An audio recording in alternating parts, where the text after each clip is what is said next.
Welcome to Monday Morning with Mike and Max. Today we're going to be talking about how we've overcome challenges recently.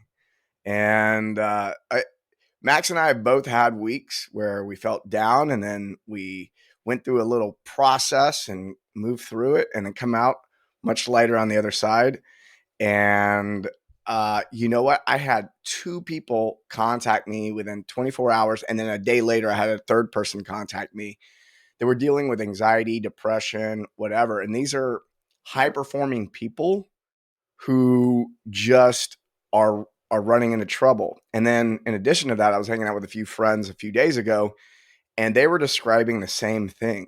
And so uh, just a lot of it, being nervous system regulation and the psychology and the thoughts and emotions that are associated with that and how to deal with it. And even those of us that have got uh, decades of tools under our belt, there's still challenges that come up and work through that. So, Max, good to have you back.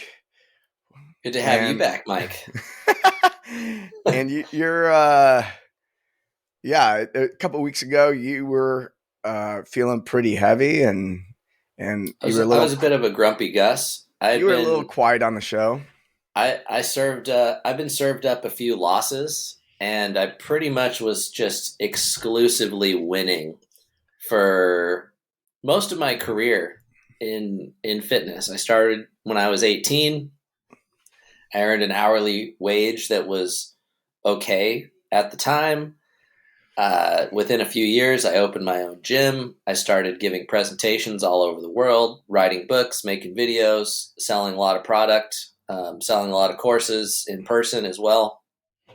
And then, the last little while, I've just gotten absolutely kicked in the nuts with some failed inventions and paying patent attorneys and never really feeling comfortable bringing anything to market. And then the gym has just been taking a bath since the shutdown, and business went down like 90%.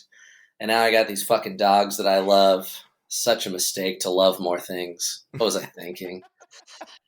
Just had like our 10th visit to the vet or something like that. And, sometimes you are in a situation. That's one of the things I like from Eckhart Tolle is there are no problems, there are just situations. And for me, if I remember to accept what is and kind of take that all the way down, which is accepting one's own not probability of demise, but certainty of demise, it it lightens the load on all of the things that are happening, and it allows you to move through these things without rushing. Because even when there is an emergency that is urgent, and I think urgent is part of what makes an emergency an emergency, it doesn't do you any good to rush. And there's that phrase that calm is contagious. And then one of my favorite quotes from Lao Tzu in the Tao Te Ching is, nature does not hurry, and yet all is accomplished.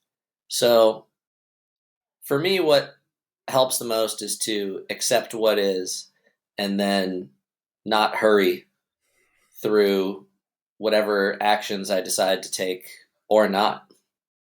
Yeah. Yeah.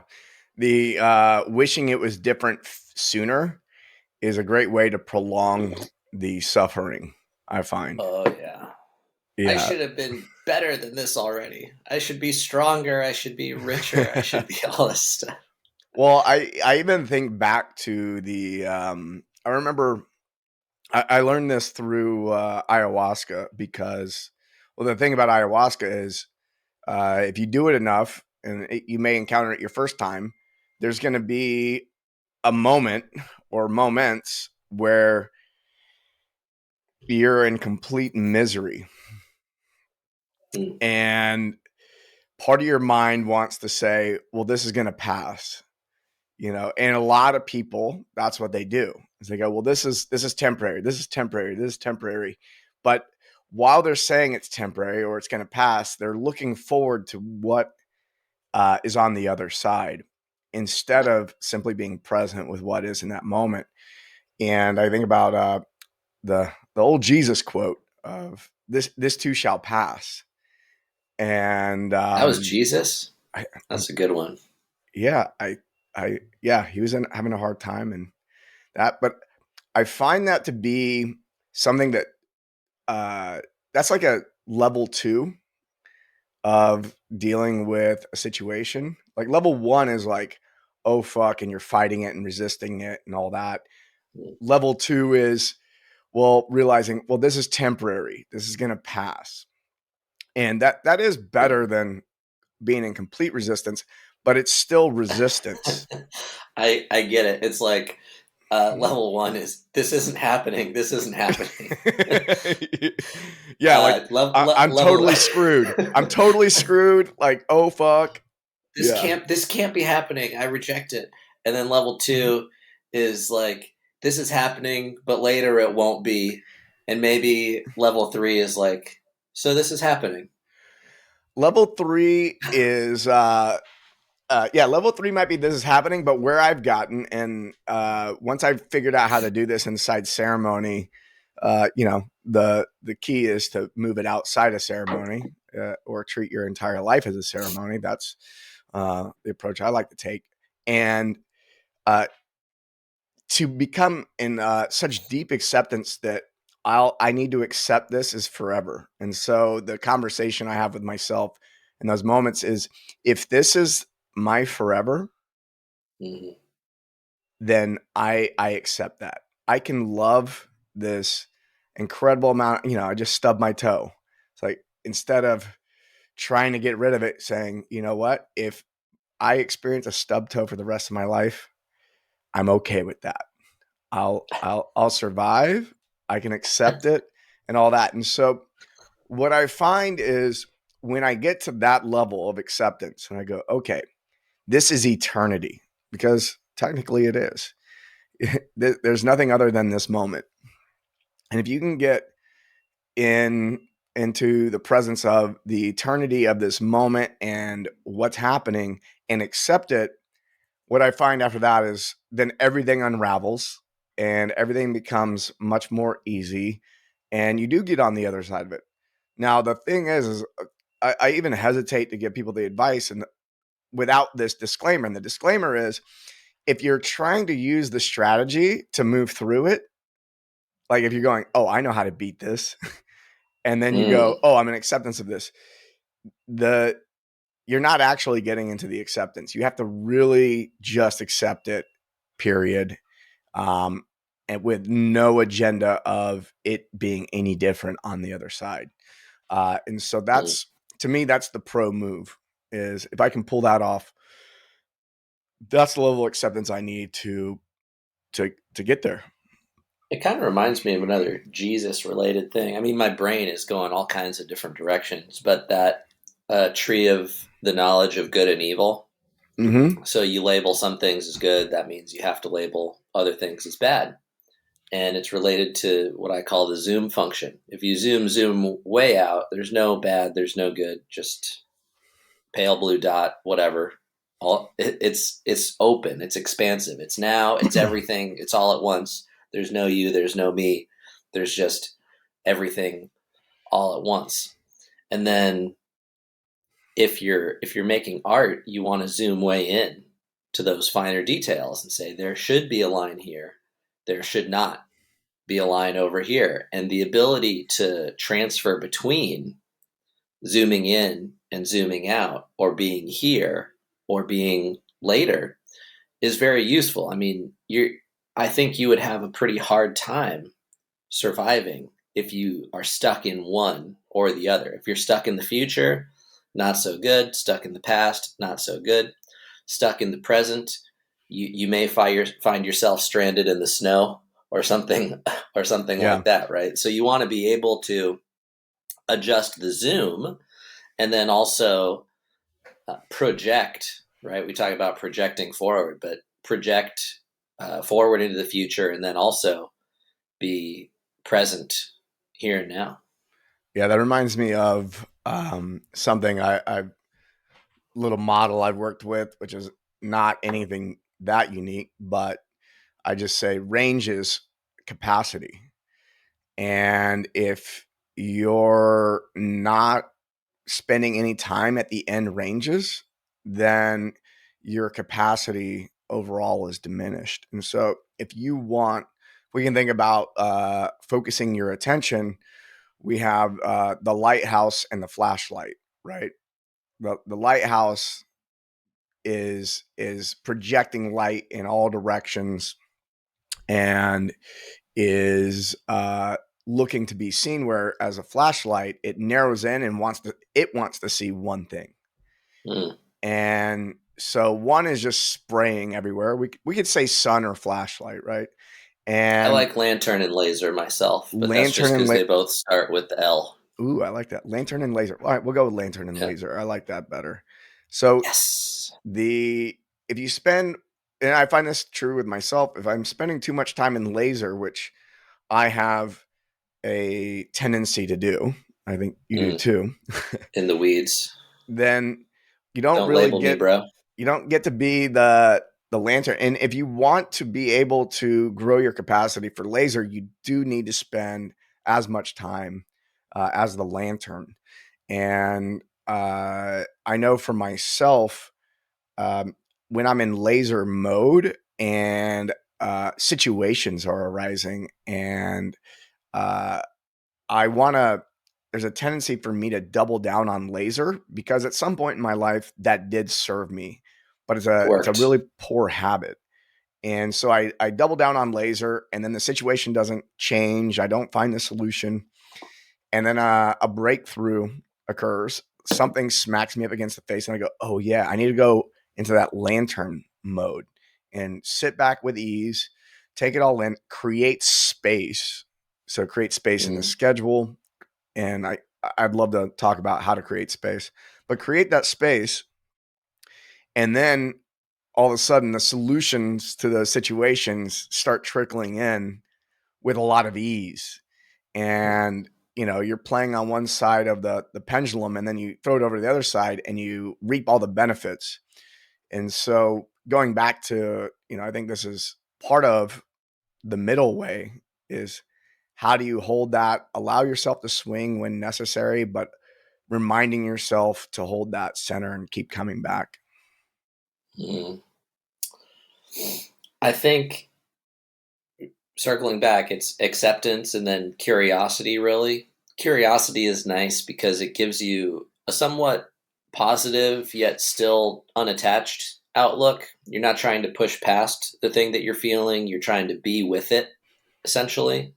So I like to think of it like that, accept what is and then get curious about it, and then you have a good Mm-hmm. foundation to move from there.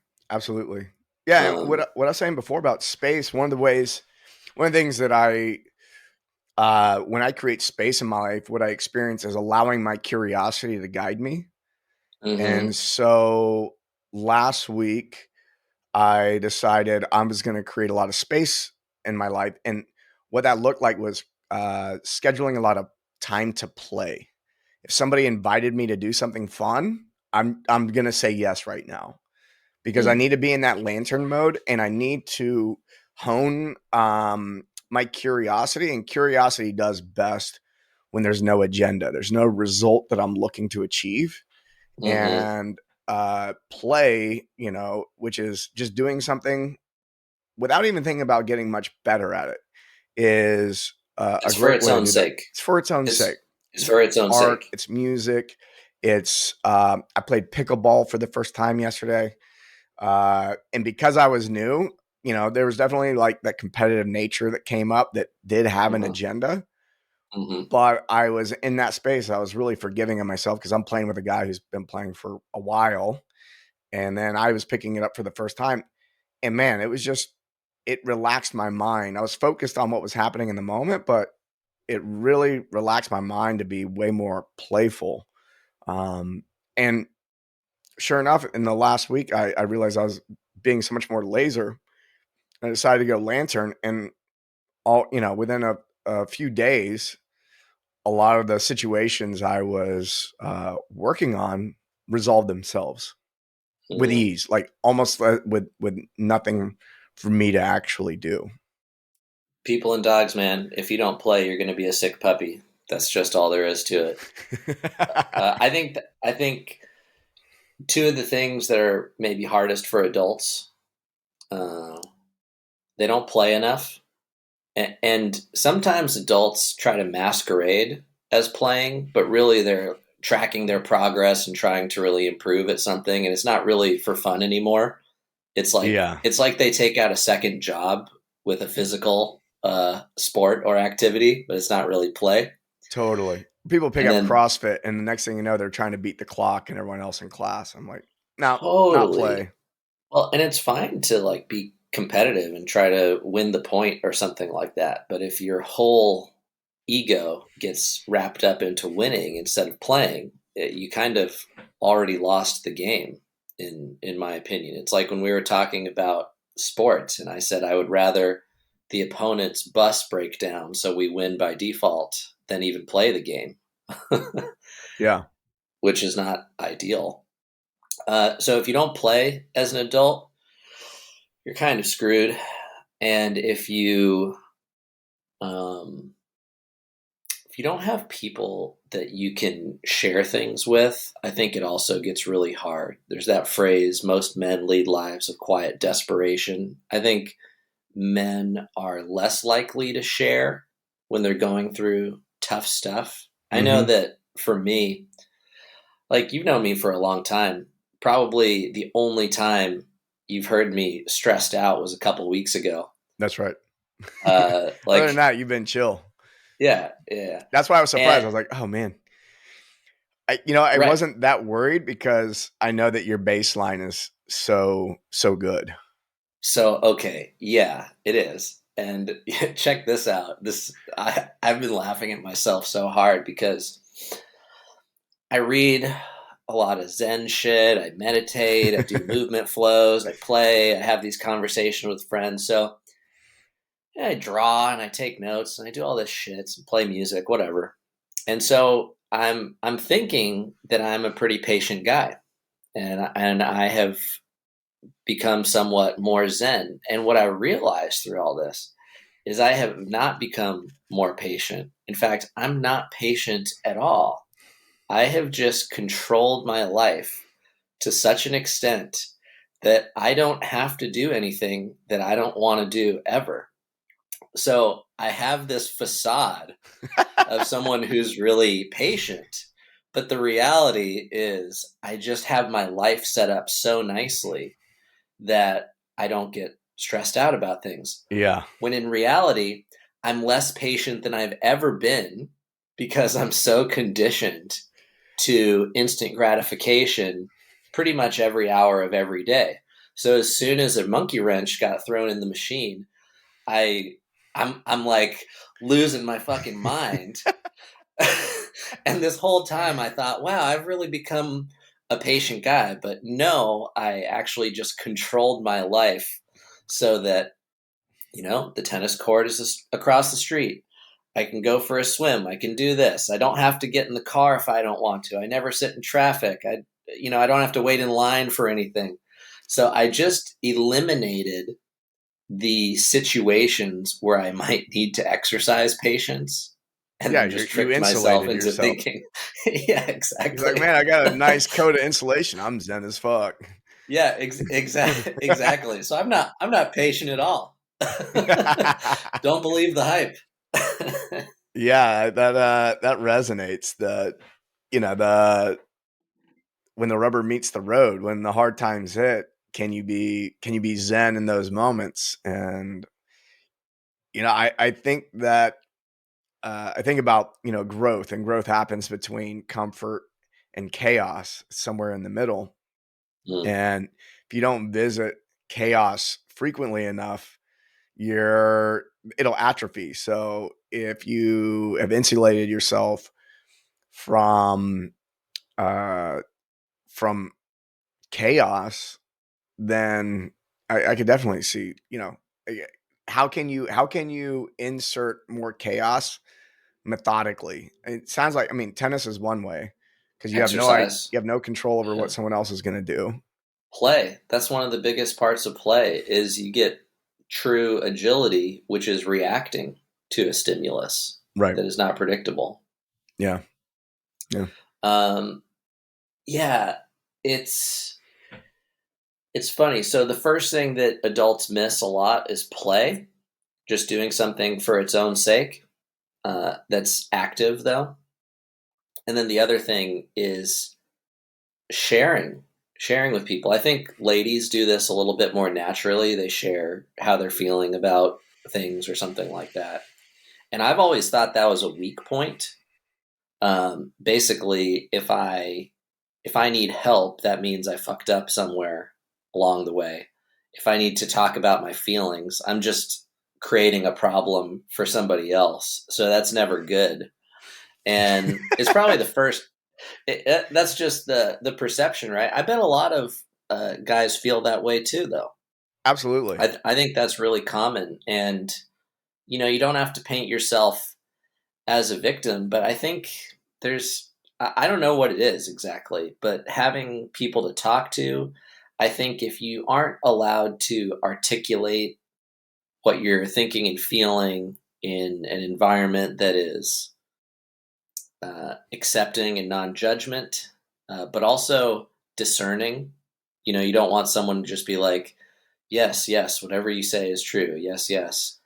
Yeah. Um, I think that's really useful, and I don't know how you get that other than building a good rapport with someone and being honest about the way that you feel.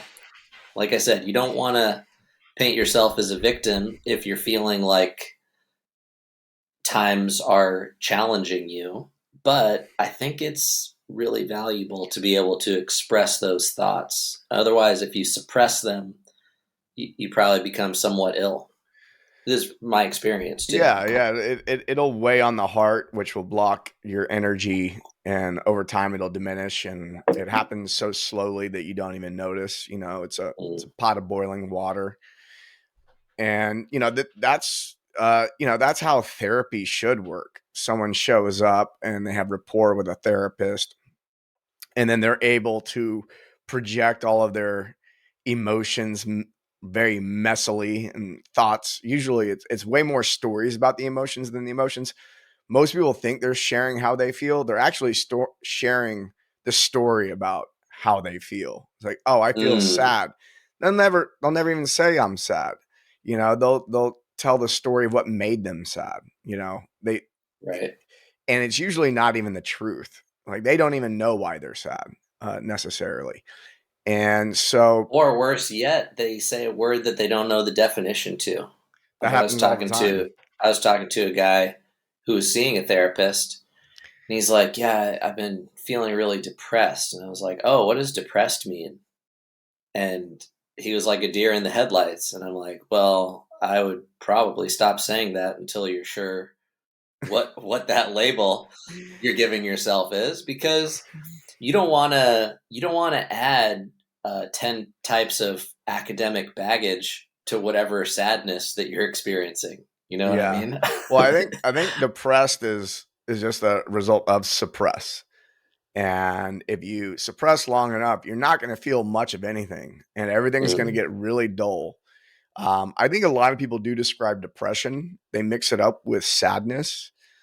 Even when mm. I talk to therapists, there's a they have their clinical definitions, but I don't, and I do think that most people are walking around depressed. That is, they're not having a full range of emotion. They're not experiencing a full range of emotion. I Uh, think of it as expression and depression are opposites. right. Yeah, I think that's a great way to look at it. But someone sits down with a therapist, a good therapist will allow you to speak in your language the way you want to, and just be really messy with it to Hmm. basically, um, the way that I coach is just let the person fucking get it out however they want to, whatever's Hmm. most comfortable for them, whatever language they're going to use, and I know as the coach or a good therapist would know, is where do I, like, I know that they don't even know. Right. And I, as the coach, don't know either. Like Mm-hmm. it's for both of us to discover together. But what we do is we're then able to translate a lot of those stories to make them more accurate, because most of them are Mm-hmm. very inaccurate. Whatever story they have about how they're feeling lacks accuracy. And there's techniques for finding better accuracy and checking in on how that feels with the body.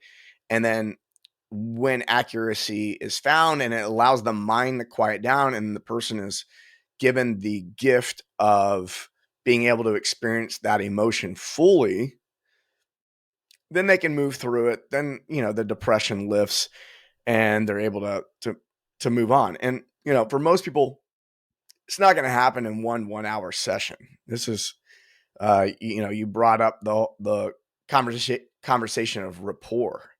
It takes Mm, time for that trust to be built up to where you can just really let it all out, and then have somebody go in and tinker with your thoughts. That's which totally. we hold so, we believe our thoughts and we think our thoughts are who we are so much of the time. And so when someone starts tinkering Totally. with it, like, oh, you're fucking with me, is the experience of it. Well, I mean, I've spent most of my life as a steel box with spikes. Like, I don't really want anyone to know what I'm thinking and feeling because it's kind of like playing poker and showing the other guy your hand. You're Like, you don't awfully want to competitive. show, oh, totally. Is But it? Do you have the experience of like me versus the world in a lot of ways? well, I was certainly under the assumption that you can win or lose. I didn't realize there were any gray areas there. uh, and I think that's probably something a lot of folks feel. But like we've said before, in any power dynamic, the one who needs doesn't have it, basically, Yeah. right? So I think it's natural to protect your thoughts and feelings from other people because you might be concerned that it will make you lose face. So there's this like social um, expulsion that you might face, or you could hurt your street cred basically, which is super. If you're in a community, that's crazy important. Like way back in the day, it was worse to be exiled than executed. Like that Yeah. was so shameful to be exiled from the group. So I think it's natural based on upbringings in school and basically just the very very shitty culture that we do that. It may not be effective in some situations. You don't need to tell every stranger on the street that you see like I'm feeling sad today because this happened. Like there's a there's a line there, but being able to express your feelings in a thoughtful but not attached way is really the I think that's the thing. You don't want to let them rule you, but your emotions definitely provide you with the impulse, which is 0 to 1. And if you don't have emotions, you'll do nothing.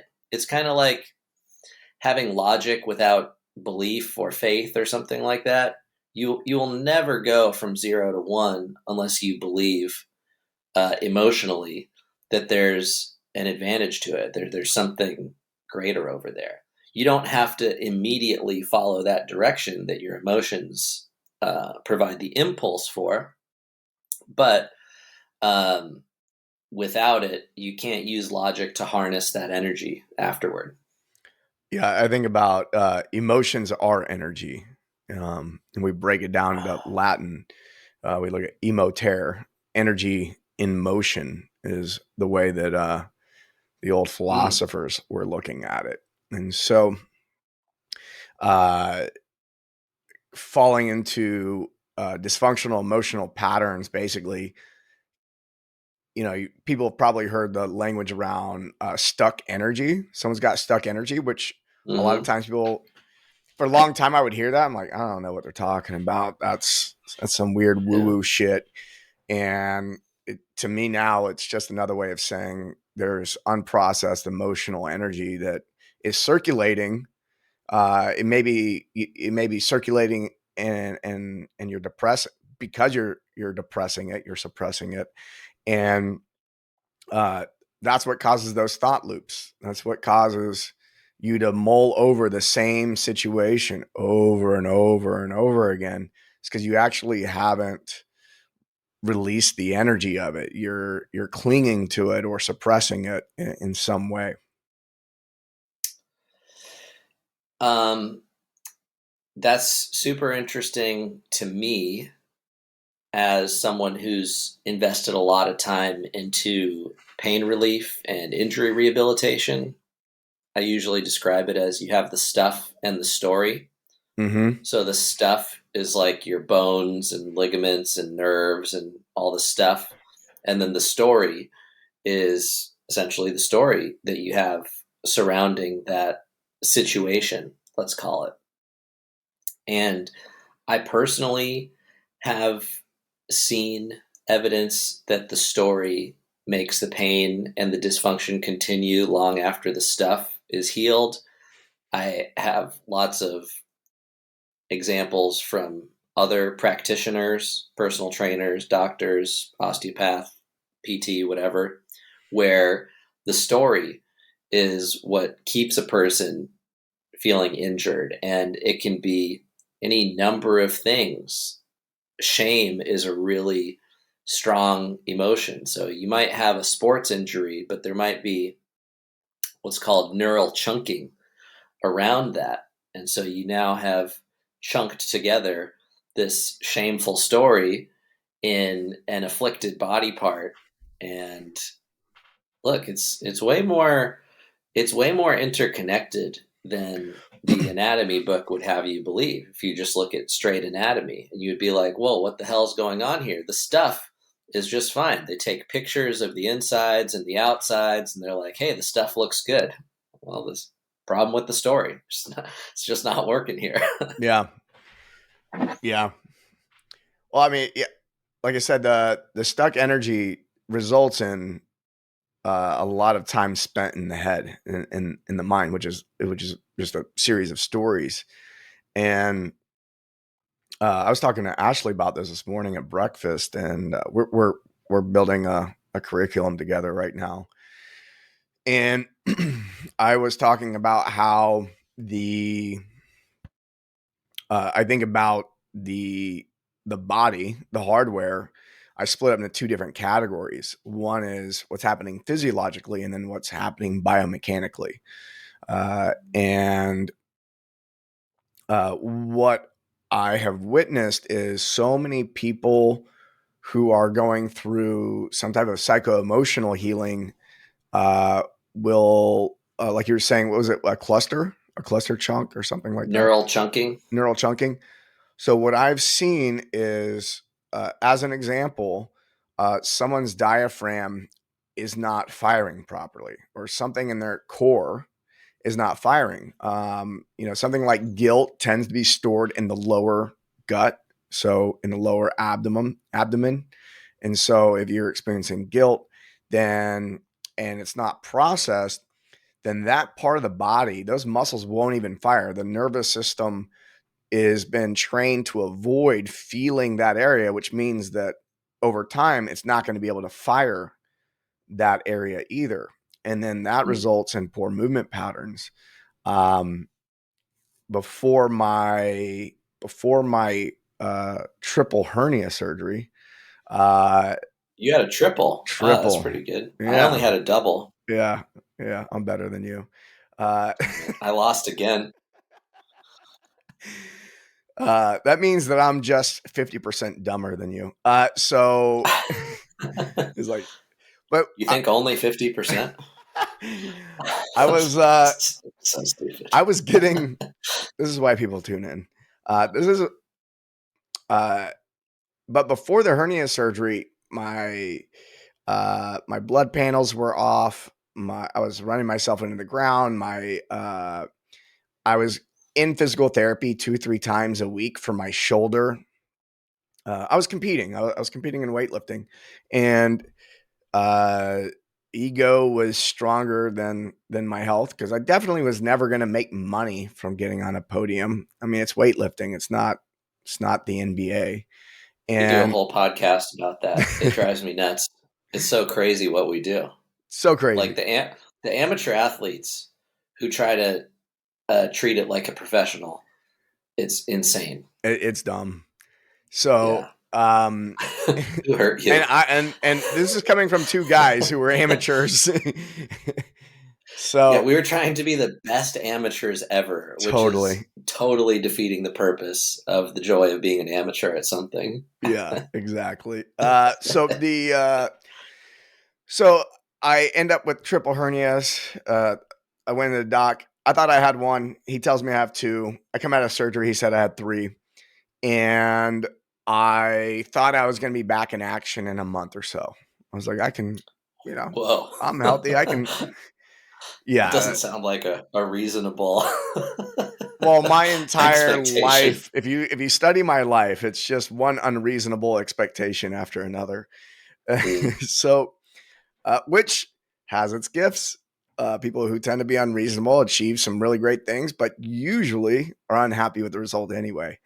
it's Uh, only the unreasonable man that would ever achieve great things. Absolutely. So there's a gift in it, as long as you also Yeah, watch, your expectations. right. And so, can you be unreasonable and be free of expectations simultaneously? That's what I'm No going way. for. No way. So I don't think you can. I'm going to do it. I'll show you. We'll wait and see. Someone doesn't like to be told what to do. I got a whole story about that. The so I'm sitting there for a month. Actually, I started doing snatches and clean and jerks like 2 months later. Um, I did it one weekend. I was in Sweden. I was hanging out with a Lako, and I was like, oh, I gotta, and we were at a fitness thing. I was like, well, I gotta lift something. People are telling me I'm a pussy.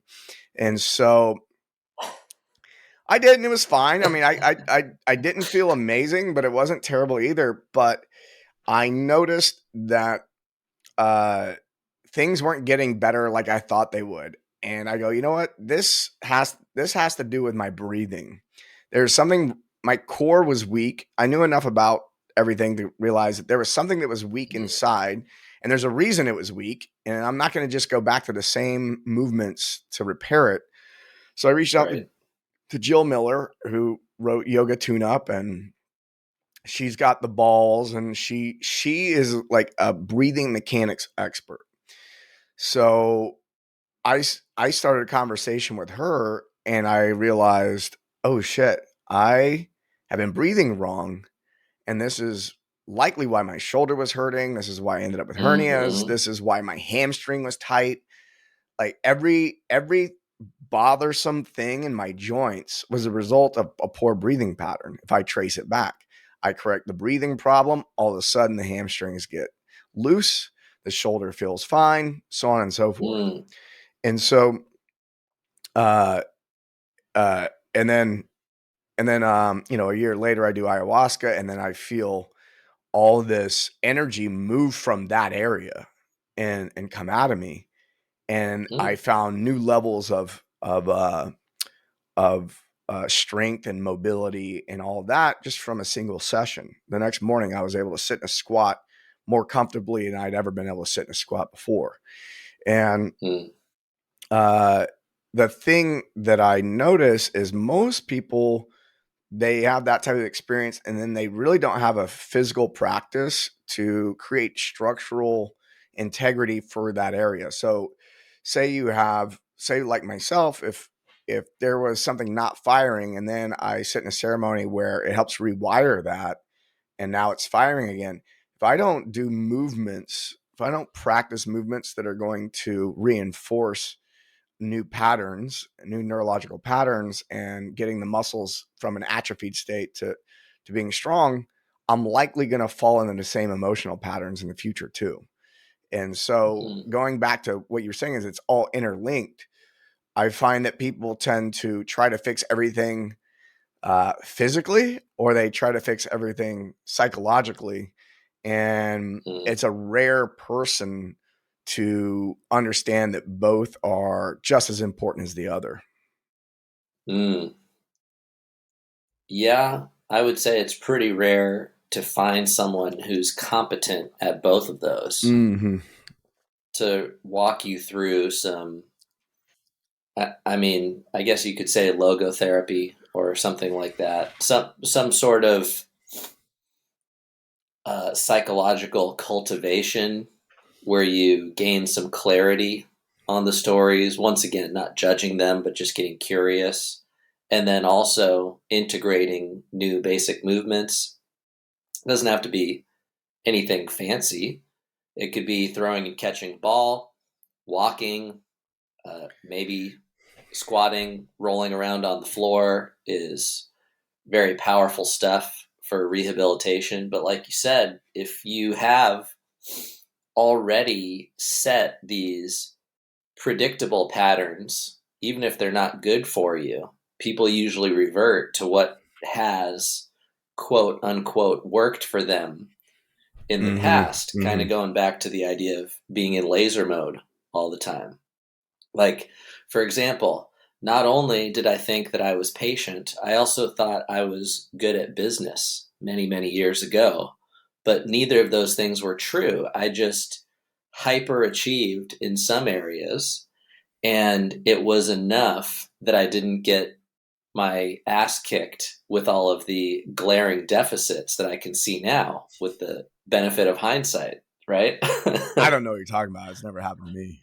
No, not you. You've Always been well you read. you you were born enlightened. At least that was what you told me when I met you. You're like, "Hi, I'm Mike. I'm enlightened." I was like, "Nice to meet you, Mike."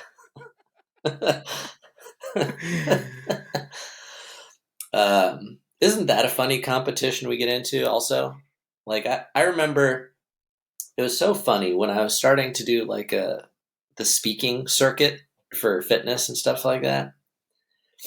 People would start talking about how many books they read.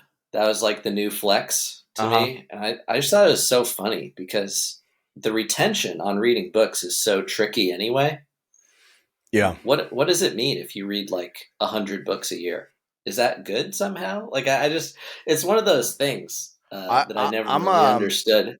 yeah, it's the volume thing. I'm a retention nerd. Like I'll Mm, spend I'm a big fan of one, maybe two chapters a day and hmm. really really getting into that, which means I don't go through as many books. Um, but well, just a couple weeks ago, going back to the play things, I realized that I rarely read for enjoyment. Oh yeah, what? And and sometimes I enjoy reading, but the purpose is not enjoyment. So I smoked a little weed a couple weeks ago, and then I found myself reading a book. And then I stopped in the middle of a page and I say, I don't think I'm going to retain any of this. I'm so high. And Hmm. then I go, that's all right. Just enjoy yourself. And it was so nice to like, I think going back to the laser and the lantern, right? Is, Mm, are if you're reading 100 books a year, then and you're doing it for the purpose of enjoyment, great.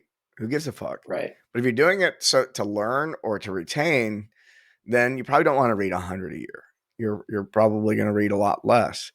And maybe I imagine that a mix of both will put you in a really good spot. Yeah, I would agree. I like to listen to audiobooks for if it's for enjoyment so I can rest my eyes a little bit. Hmm. Hmm. The reality is I look at screens enough, maybe less than average, You I would need you imagine. need these glasses. What are those? These are Blue blockers? Yeah, they're blue light blocking glasses. I started wearing them because I do probably spend 3, maybe 4 hours on a long day looking at screens. Hmm. Hmm. And when I started wearing them, my eyes felt so good after. By comparison, if I don't wear them and I look at a screen all day, my nervous system is a bit fried. No kidding. Yeah. Even if it's during the day? Oh yeah, these are day glasses. So these block out a different amount of blue light versus my nighttime ones. Okay. Because Interesting. you want some blue light during the day because Yeah. that signals your body to be awake.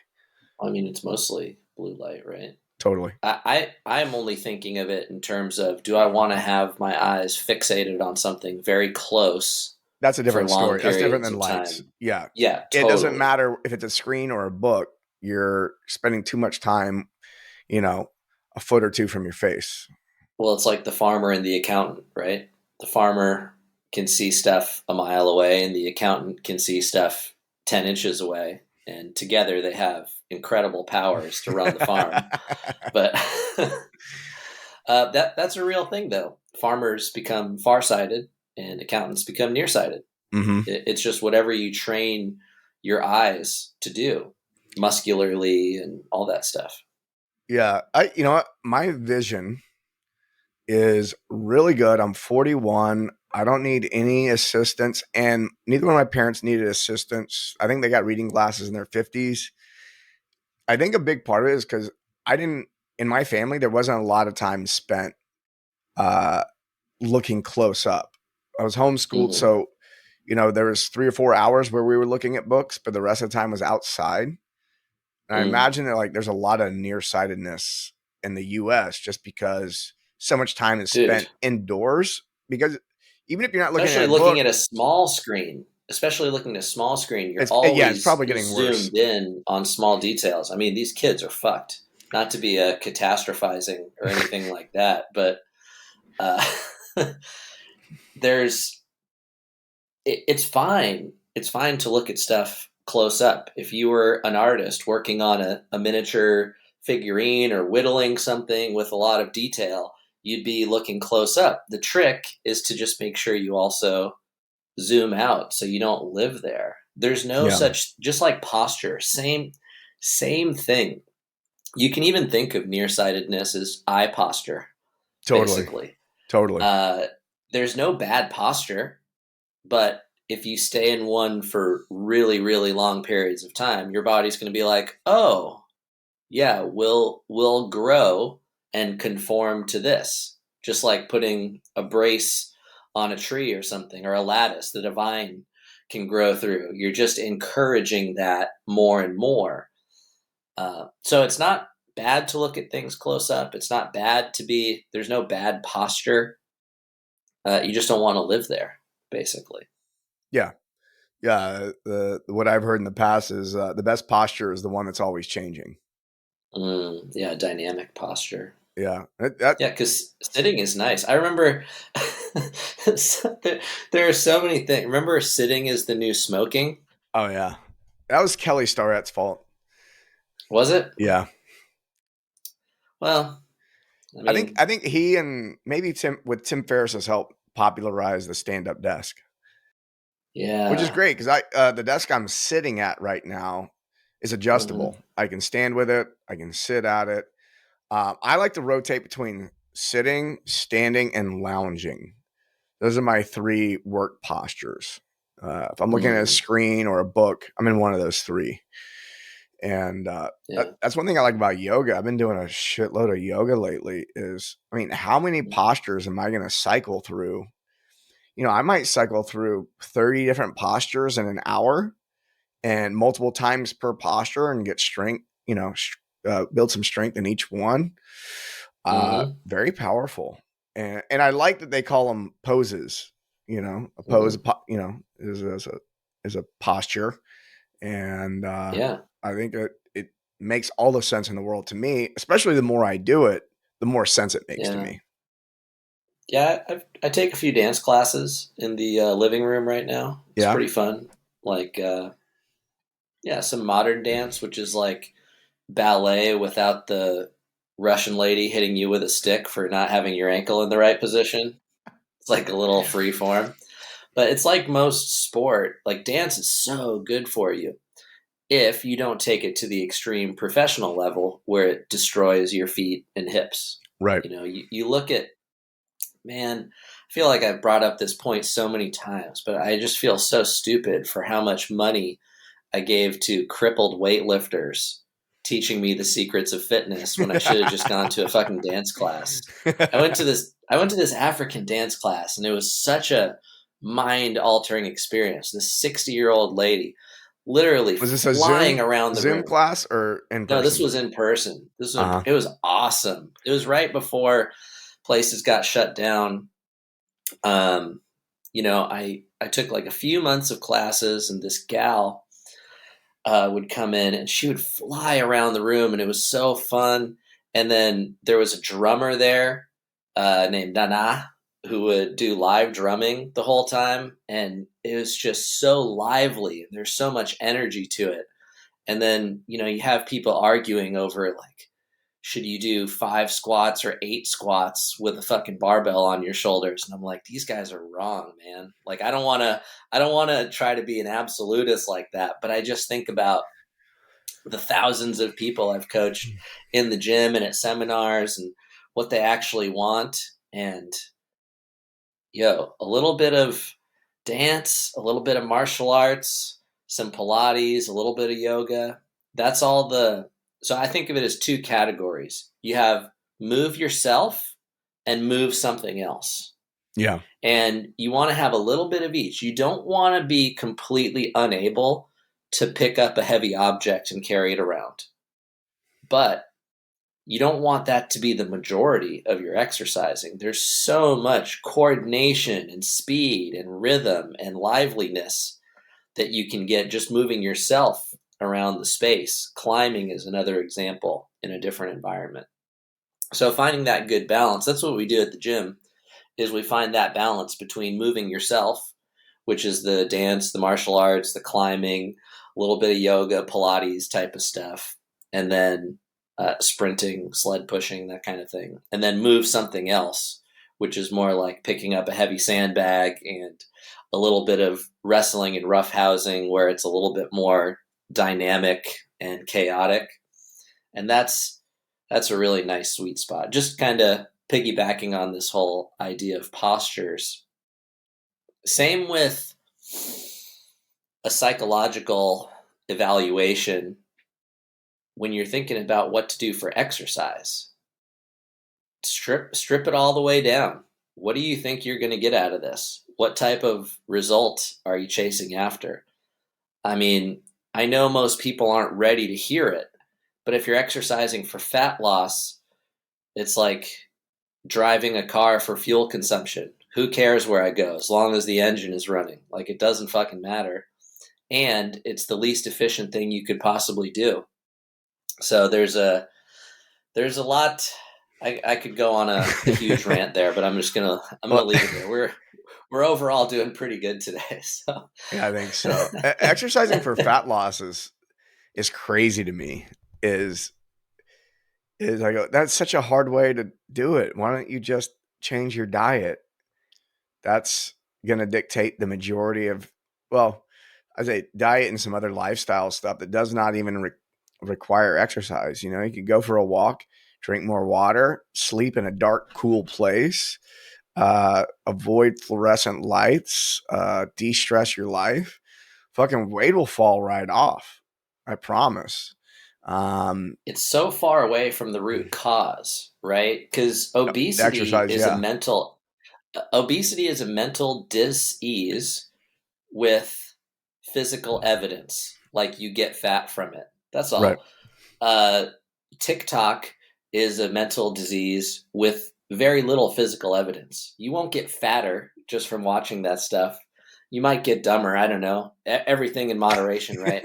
But you got to ask, like, why is this person seeking so much pleasure from food? And that requires way more individual exploration and curiosity than a meal plan and a fitness plan, which is so much easier. It's so much more scalable.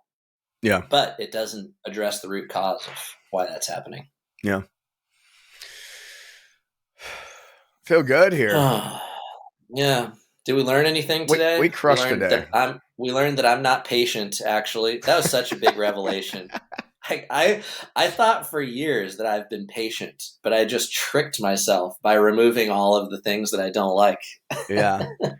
Yeah. Well, one of the things I want to leave everyone with is that I didn't really get to, which is what I'm noticing is a lot of people have dysregulated nervous system issues going on the last few years since the I whole wonder why. yeah the whole pandemic has left everyone in distress. Even the people I know who are super high performers who don't seem to get bothered by anything. I definitely got bothered by it a lot. I personally feel like I'm on the other side of it. Some other people I know who are high performers reporting very similar things. Um, so give yourself some grace. Even the people who I know are really good at managing themselves had a Hmm. rough go the last few years. It's okay, and there's practices and all that to get back to it. Start playing more. Stop making everything so serious and important. Um, and yeah, and one thing I want to also mention before we wrap this up is we were talking about people who have really mastered the psycho emotional side and the physical side simultaneously. Super rare breed. And Ashley and I are working on a project right now where we're integrating all of that. And so I'm teaching her about say breathing mechanics and that kind of stuff, and she's teaching me more about the psychology and how we can create a very tight program that addresses both. So uh, be on the lookout for that, folks.